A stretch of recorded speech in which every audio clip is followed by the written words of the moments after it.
गुरुर्ब्रह्मा गुरुर्विष्णु गुरुर्देवो महेश्वरा गुरुर्साक्षात परब्रह्मा तस्मै श्री गुरवे नमः। सभी साधक बंधुओं को आत्म ज्योति को साष्टांग प्रणाम करते हुए मेरे सद्गुरु श्री चंद्र कुमार जी के दिव्य चरणार विंदों में साष्टांग प्रणाम करते हुए कबीर जी की अमृतवाणी से एक और दोहा देखते हैं, जो हमें कहता है। दोहे का सार क्या है?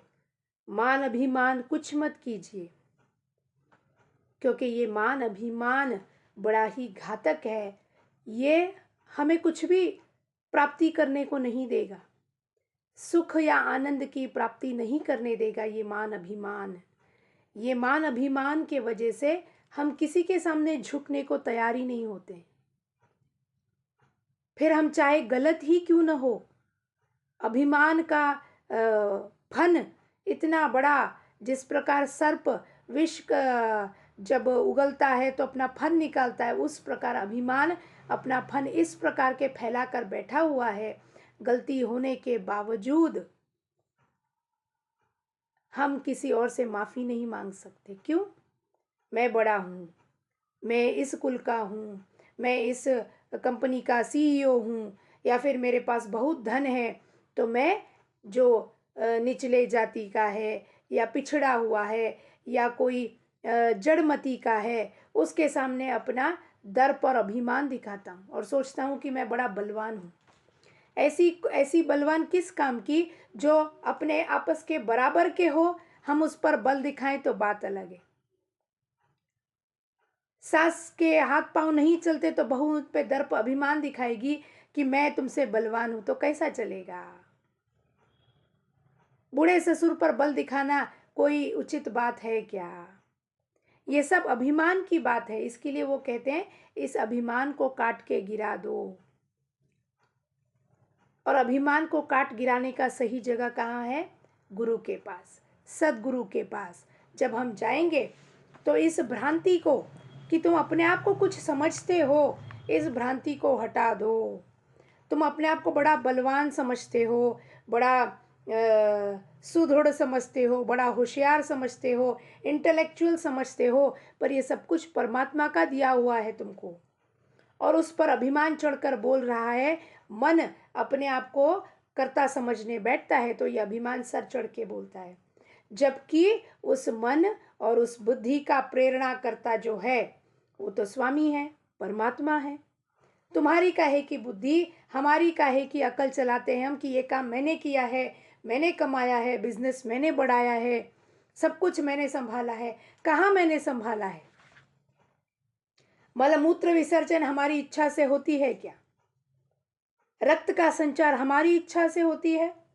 जब हम निद्रा में गाढ़ सोए हुए रहते हैं तो कौन चलन वलन करता है उस रक्त का? सर से पांव तक, मस्तिष्क तक इस रक्त का संचार कैसे होता है? हवा कैसे अंदर बाहर आ रही है? ऑक्सीजन कैसे अंदर जा रहा है? कार्बन डाइऑक्साइड कैसे बाहर जा रहा है? कभी इस बात पे विचार किया है हमने? हाथ पांव चलाने के लिए शक्ति कहाँ से आ रही है? ये शक्ति कौन है जो अंदर बैठ के इसको चला रहा है? देह तो जड़ है। स्थूल देह जो हमारे इन पंच महाभूतों से हुआ है, अस्थि, मांस, मज्जा, खून से जो बना हुआ ये शरीर है, ये शरीर चला कौन रहा है? और है वही हमको तो गर्व है, अभिमान है, देह का अभिमान। देह को उठाकर मैंने बनाया है। ये देह बनाने के लिए, उसमें चैतन्य प्रवेश करने के लिए कौन दे रहा है शक्ति? ये सब कभी हमने इसके बारे में सोचा है क्या? एक क्षण भी हम सोचते नहीं है। परमात्मा आए, हम अपनी इच्छा से आए हैं क्या? जन्म किस दिन होने वाला है हमको पता है? नहीं। मरण किस दिन पता होगा? पता नहीं। फिर जो बीच का जो कालखंड है, जो गैप है बीच का, टाइम एंड स्पेस, उसमें रहकर अणु जितना ये मनुष्य जीवात्मा अपने आप को पता नहीं क्या समझता है। तो इसलिए कहते हैं कबीर जी महाराज, मान अभिमान न कीजिए, कहे कबीर पुकार।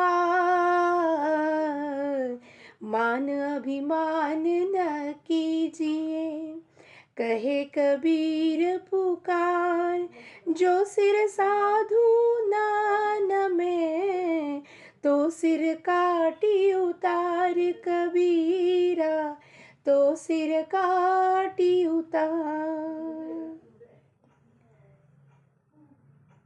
जो कुछ भी जीवन में साधना है, परमात्मा की प्राप्ति करनी है, जीवन का अंतिम उद्देश्य, परमोच्च उद्देश्य, उसके बीच हमारी ईगो आ रही है, अभिमान आ रहा है। ये एक ऑब्स्टेकल की तरह बीच में बड़ा दीवार खड़ा हो गया है अभिमान का, जिस वजह से हम किसी के सामने भी नतमस्तक नहीं होते। इसके लिए जो सिर साधु न नमे, जो सिर जाकर, सिर यानी हमारा अहंकार, सिर जाकर हमने तो बहुत बार साधु जी के छू लिए हैं, फिर भी अहंकार गया नहीं। यहाँ सिर से हमारा शरीर से, शरीर वाला सिर नहीं कह रहे हैं कबीर जी महाराज। उनके कहने का तात्पर्य है हमारे अहंकार को जब तक हम साधु की चरणों में जाकर नतमस्तक नहीं होते, तब तक इस अभिमान से छुटकारा नहीं पाएंगे। तो फिर पूछेंगे क्या जी होगा महाराज अगर सिर हमने झुका दिया? सच्चे मन से अगर हमने उस अहंकार को साधु के चरणों में नतमस्तक किया होगा, तो वो हमारे सूक्ष्म शरीर से जो जो नहीं चाहिए, विकार, वासना, अहंकार, सबके आवरण को हटा देगा और हमें परमात्मा से मिला देगा। ये साधु का काम है, संतों का काम है कि हमें परमात्मा से मिलाने वो आए हैं। पृथ्वी पर साधुओं का काम क्या है, संतों का काम क्या है? कि हमें वो परमात्मा से मिलाने इस पृथ्वी पर आए हैं। तो फिर वो अपने निज काम में हर समय हर पल व्यस्त रहते हैं। हमारा केवल एक ही काम है कि इस ईगो जो है बहुत बड़ा फन निकाल कर बैठा है, उसको जाके अपने फन को नीचे उनके चरणों में नतमस्तक करना है कि जो एक बार मैंने आपके चरणों में नतमस्तक किया है अपने अहंकार को, फिर ये अहंकार अपना फन कभी नहीं उठाएगा। इस प्रकार से सद्गुरु के चरणों में हमें अपने आप को समर्पण करना है। कहते हुए कबीर जी महाराज जी के चरणों में अमृतवाणी समर्पण करके सद्गुरु चरणारविंदार्पणमस्तु। जय कबीर।